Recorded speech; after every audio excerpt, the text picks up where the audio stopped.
You know, sometimes telling somebody what they shouldn't do is a lot better than telling them what they should do. Unless you're talking to your kids, and then no matter what, you're screwed.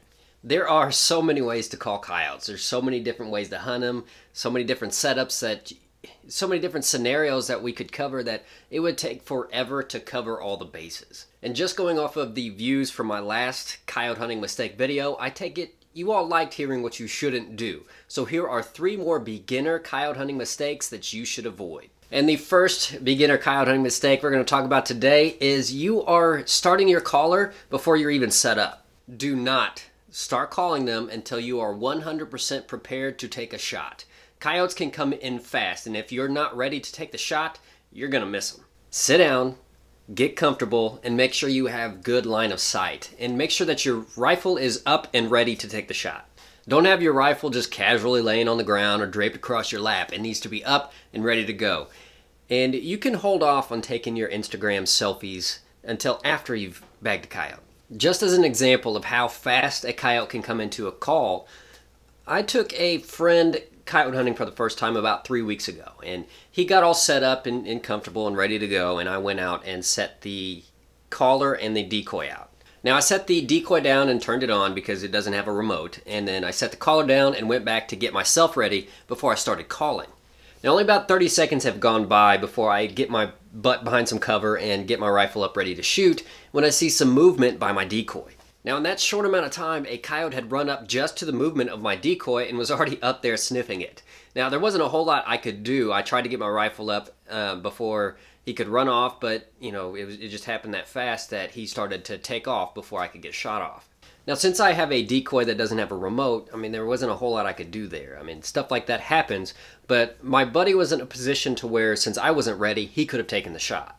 Now he could have taken the shot since I wasn't ready, but he made rookie mistake number 2, and that was he was hunting with a rifle that he wasn't familiar with. Now my buddy had gotten this new AR for Christmas from his wife, but he didn't have time to sight it in, so he had another friend of his get it all sighted in and ready to go. Now there's nothing wrong with having somebody sight in your rifle for you. I mean, your friends might give you a hard time about it, but you still need to be familiar with that rifle. You still need to go out and shoot it afterwards to get comfortable with it. Now what had happened during that hunt is he had seen that coyote coming while I was still getting set up, and so he watched that coyote come down that wooded hillside and he had his sights right on him. Now by the time I got set up, that's when I heard that loud click, and that's when that coyote bolted and I could not get a clear shot off. Now what he'd forgotten to do is to make sure that he'd actually chambered a round. That's the only thing we could really think of that happened, because when he went to rack a new round in, nothing came out. So either he'd forgotten to chamber a round in the first place, or he didn't pull that bolt back all the way to actually catch that round, that first round in the magazine.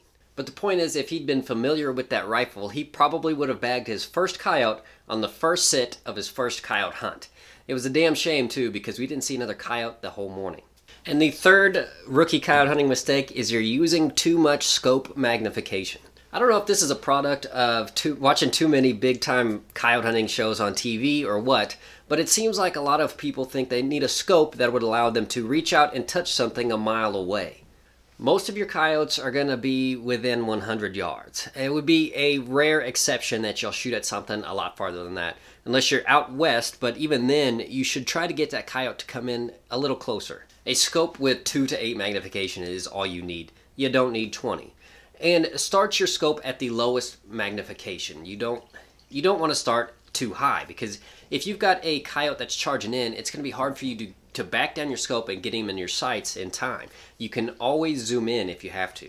You know, another part of this is only shooting at distances you're comfortable shooting at. If you've never hit a target at 200 yards, you definitely shouldn't be shooting at coyotes that are 200 yards. Know your limits. So those were just 3 more coyote hunting mistakes. If you've got any more lessons to share, leave those down in the comments below. Hit that like button if you like this video, share it if you found it helpful, and make sure that you are subscribed so you can stay informed.